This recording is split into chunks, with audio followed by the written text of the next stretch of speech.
एक बार एक हिरन जंगल में पानी की तलाश में घूम रही थी।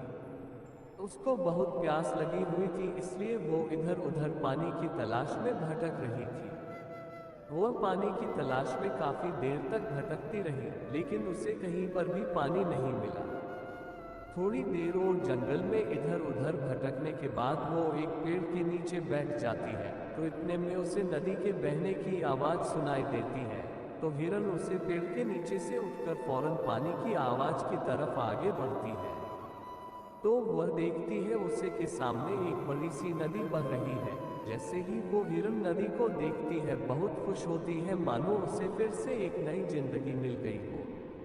वह तुरंत दौड़ती हुई नदी के पास जाती है और जैसे ही पानी पीने के लिए अपना सिर को झुकाती है, तो उसकी नज़र अपने राइट साइड पर पड़ती है।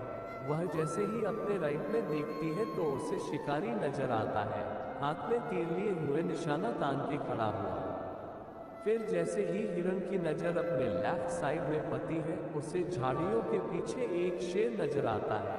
अब हिरन पानी वानी सब भूल जाती है। फिर वो पलट के पीछे देखती है तो उसे भयंकर आग लगी हुई दिखाई देती है, जो कि धीरे धीरे उसकी तरफ बढ़ रही थी। अब हिरन जाएगी तो जाए कहाँ? बेचारी हिरन राइट में देख रही तो शिकारी नजर आ रहा था, जो कि निशाना तान के खड़ा था, और अपने लेफ्ट में देख रही तो शेर खड़ा नजर आ रहा था, और सामने गहरी लंबी चौड़ी नदी अपने तेज वेग से बह रही थी और पीछे आग लगी हुई थी। मतलब उसके लिए चारों रास्ते बंद हो चुके थे, चारों तरफ से मुसीबत आ चुकी थी। अब हिरन सोच में पड़ जाती है। अब वो ये सोचती है कि चारों तरफ से मुसीबत आ चुकी है, तो मैं अपना काम करके क्यों ना मरूं, क्योंकि मुझे वैसे भी तो मरना है, तो मैं पानी पीकर क्यों ना मरूं। इतना सोचकर वो हिरन अपना पानी पीने में लग जाती है। लेकिन थोड़ी देर के बाद जैसे ही हिरन पानी पी रही थी, उतने में ऊपर से काले बादल छा जाते हैं। बादलों से बारिश होने लग जाती है, तो जो आग लगी हुई थी वह आग बुझ जाती है, और पानी के कारण शिकारी का निशाना छूटकर शेर को लग जाता है, और शेर की नजर पड़ती है सीधा शिकारी पर, तो शेर शिकारी के पीछे लग जाता है। जैसे ही हिरन पानी पीकर अपना सर उठाती है तो वह अपने राइट में देखती है, उसे शेर भी नजर नहीं आता। वह अपने पीछे मुड़कर देखती है, जो आग थी जो बुझ गई, मतलब सब कुछ सामान्य हो गया। इस कहानी से हमें ये सीख मिलती है कि इंसान की जिंदगी में प्रॉब्लम जब आती है तो चारों तरफ से आती है, जिसके कारण इंसान घबरा जाता है, डर जाता है। अपनी प्रॉब्लम से आपको ना तो डरना है और ना ही घबराना है, बस शांति से 2 मिनट के लिए सोचना है। हिरन के पास भी बहुत ऑप्शन थे, या तो पानी में छलांग लगा सकती थी, या इधर उधर भाग सकती थी, लेकिन उसने शांति से सोचा और वो अपना काम में लगी रही। वो पानी पीने आई थी और पानी पीने लगी। इंसान भी अपनी कामयाबी से थोड़ी दूरी पर रहता है, उसे मुसीबत दिखना शुरू हो जाती है, घर की प्रॉब्लम या पैसे की प्रॉब्लम, जिसके कारण वो कुछ भी नहीं कर पाता है, घबरा जाता है, डर जाता है। इसलिए आपको ना तो घबराना है और ना ही आपको डरना है, बस अपने काम पर बने रहना है। एक शहर में एक बहुत दानी सेठ रहता था। उस सेठ के चर्चे पूरे राज्य में फैले हुए थे। कहा जाता था कि कोई भी फरियादी उसके घर से खाली हाथ नहीं लौटता था। जो भी उसके द्वार पर कुछ भी मांगने जाता था, सेठ कभी उसे निराश नहीं करता था और हर संभव मदद करता था। उसके इसी आचरण की वजह से दूर दूर तक उसकी ख्याति फैली हुई थी, और कहा जाता था कि इस दुनिया में उससे बड़ा कोई दानी नहीं है। उसकी दानी प्रवृत्ति से उसके चर्चे स्वर्गलोक में भी होने लगे, और कहा जाने लगा कि कर्ण के अलावा इस पृथ्वी पर अगर कोई दानी हुआ है तो ये सेठ ही है।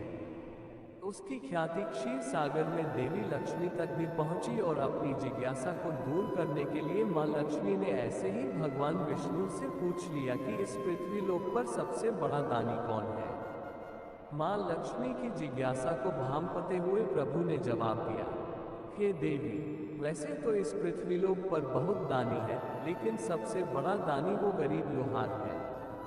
प्रभु ने पृथ्वीलोक की तरफ इशारा करते हुए लक्ष्मी को बताया।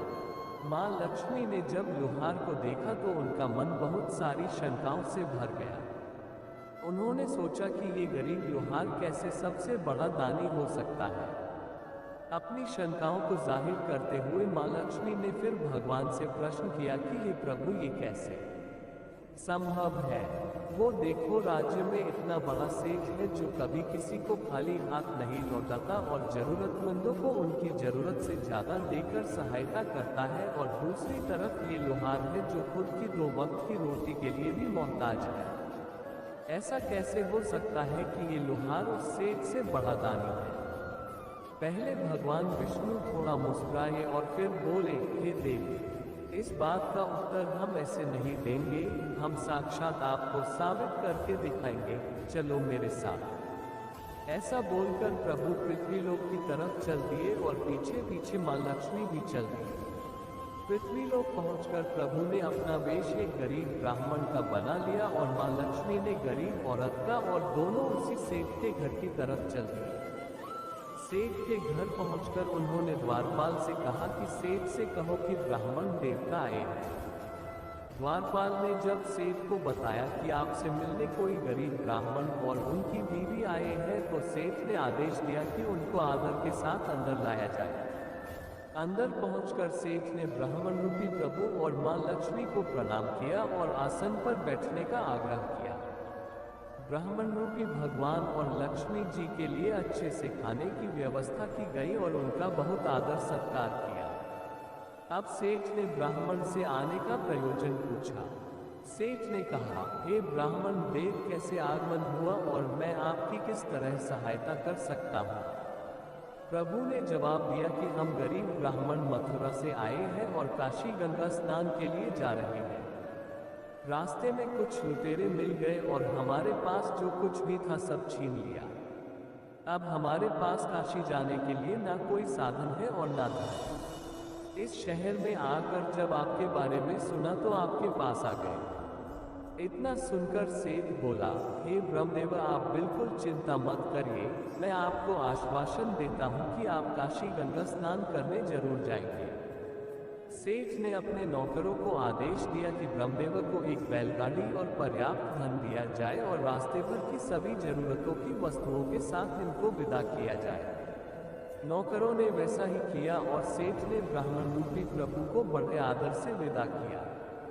भगवान विष्णु और माँ लक्ष्मी वहां से चल दिए।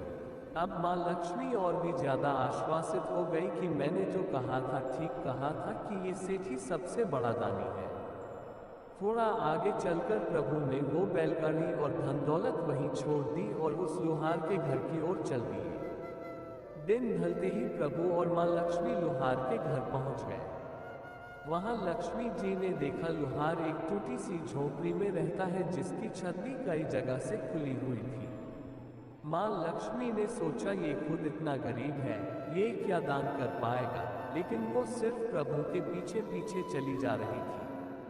लोहार के घर पहुंचते ही प्रभु ने लोहार को आवाज लगाई, कोई है क्या घर में?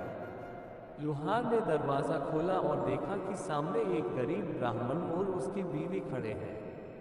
लोहार ने आगे बढ़कर दोनों के चरण स्पर्श किए और अंदर आने को कहा। अंदर प्रभु ने देखा कि लोहार का घर का बहुत ही टूटा फूटा था। कुछ उसके लोहारी के सामान और कुछ फटे पुराने कपड़े और कुछ मिट्टी के बर्तन ही थे।